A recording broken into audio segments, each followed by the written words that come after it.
السلام عليكم. مركله waxaad ku soo dhawaataan muuqaalka maanta waxaan idinku hayaa afar shay oo loo baahan yahay iska dhaftid. afartan shay waa afar shay hadii aad sameynaysid ama hadii aad sameeysid dadku ay ku nacayaan. dadka isma qaadan kartaan, dadka isku ma imaan kartaan, dadka isma jaan qaadaysan, dadka ma heshiinaysan. Marka waa afar shay oo loo baahan yahay iska ilaaliso oo dadku ay ku nacayaan hadii aad sameeysid. كو waxaa criticism eedayn iska socota oo aan la garanayn meel ay ka socoto iyo meel ay u socoto. inaad noqotid qof wax iska eedeeya, waxbaad maqlaysaa, dad baa iska eedeynaysaa, cadeen la'aan baa dadka iska eedeynaysaa. qalad baa dhacaya, mas'uuliyadda ma qaadanaysid, qofkii kale aad eedeynaysaa. waxaa tahay qof eedda jecel, dadka kale markuu la hadlayo maanta dhan eed baad ka sheekeynaysaa in adiga lagu xadgudbay, in adiga aad saxsan tahay, in qofka kale uu qaldan yahay.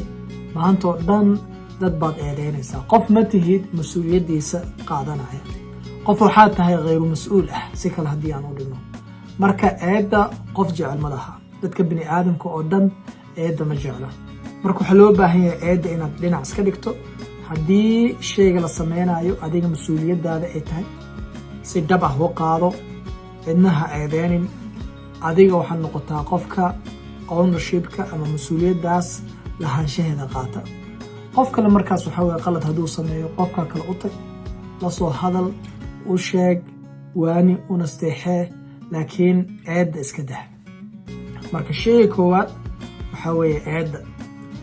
shayga labaad waxa weey defensiveness, inaad tahay qof maanta dhan difaac ku jira. haddii wax lagu sheego difaac baa ku jirta, waxaad u malaynaysaa dadka inay dagaal kula jiraan, dadka inay adiga ku soo socdaan baad u malaynaysaa.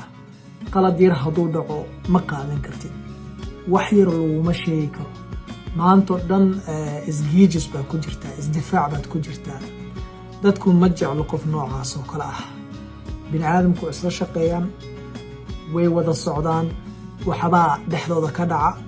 qofka marka ma loo baahno in maanta dhan difaac ku jiro. waxa loo baahan inaad soo baxdid, dadka aad la wadaagtid aragtidaada, fikirkaaga, taladaada aad la wadaagtid. haddii wax qaldan ay ka dhacaan, wixii qaldanaa aad qaadatid.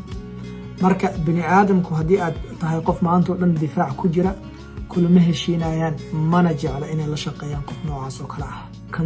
contempt waxaa laga wadaa in aadan waxba aad u qaadan si dhab ah, inaad wax walba ku jeesjeesid, inaad wax walba kaftan ka dhigatid, inaad wax walba ciyaar ka dhigatid. qof noocaas oo kale ah dadka ma jecla inay la shaqeeyaan. wada shaqeyntu waxa weeyaan wax walba in si dhab ah loo qaato. qofka markaad balan wada dhigataan, qofka markaad meel isku raacdaan, qofka markaad mas'uuliyad kala qaadataan, waxaa loo baahan yahay si dhab ah oo markaas adiga dhinacaaga 100% ka ah in aad sheegi aad u qaadatid. laakiin haddii aad kaftan ka soo qaadid, haddii aad ciyaar ka soo qaadid, haddii aad waxa weey wax dhab ah aadan ka soo qaadin, dadka lama heshiin kartid, dadka isma soconaysaan. marka waxa loo baahan yahay in aadan noqon qof ciyaar ah. waxa loo baahan yahay qof dhab ah, in aad noqotid qof dadku ay ku tashan karaan, in aad noqotid qof waxa weey dadka ay ku tiirsanaan karaan, in aad noqotid qof hadalkiisa xushmad badan ay ku jirto, qof hadalkiisa dhab ay ku jirto, qof hadalkiisa lagu tashan karo. inaad noqotid ayaa loo baahan yahay. haddii aad noqon weysid, dadku adagta inay kula socdaan, dadku adagta inay kula heshiiyaan. marka qofkaasna iska ilaali inaad noqotid. shayga afraad waxa weeye stone walling. maxaa laga wadaa? waxaa laga wadaa qof waxa weeye aan xiriir lahayn, ama qof markii wax loo sheego isaga dhanba shut down iska dhiga, isaga dhan uu isdaminaya. qofkaas waxba uma sheegi kartid, taleefankuu damsanaya, ama meel uu aaday ma garanaysid, ama uu kaa tagaya, wax xiriir ma laha, meelaha ka doontid ma laha. isaga dhan baa isxirxiraya, shut down buu isku sameynaya. shaygaas waxaa la yiraahdaa stone walling. qofkii lama xiriiri kartid, meelaha ka doontidna ma laha. wax yar haddaa isku qabsataan waa bas weeyaan, adduunkiisoo dhan waxa weeyaan uu xiraya. marka qof noocaas oo kale ah dadka lama shaqeyn karaan, dadka lama socon karaan, dadkan waxa weeye lama heshiin karaan. waxaa loo baahan marka shaygaas afaraadna in aad iska ilaalisid.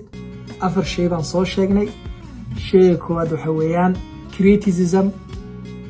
Shayga labaad waxa weeyaan defensiveness.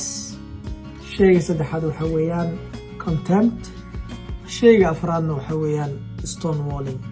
dadka dabeecadahan leh dadka caadiga ah way adag tahay inay la shaqeeyaan.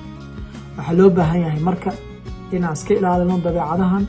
ilaahay subxaanahu wa tacaala waxaa ka baryaynaa dabeecado wanaagsan oon dadka aan kula shaqeyno in uuna siiyo. muuqaalkan waxaan jeclaa inaad wax ka faa'iideen. dadka kale la wadaaga muuqaalkan, dadka kale gaarsiiya. khayr badan baa idiin rajaynayaa. wasalaamu calaykum waraxmatullaahi wabarakaatu.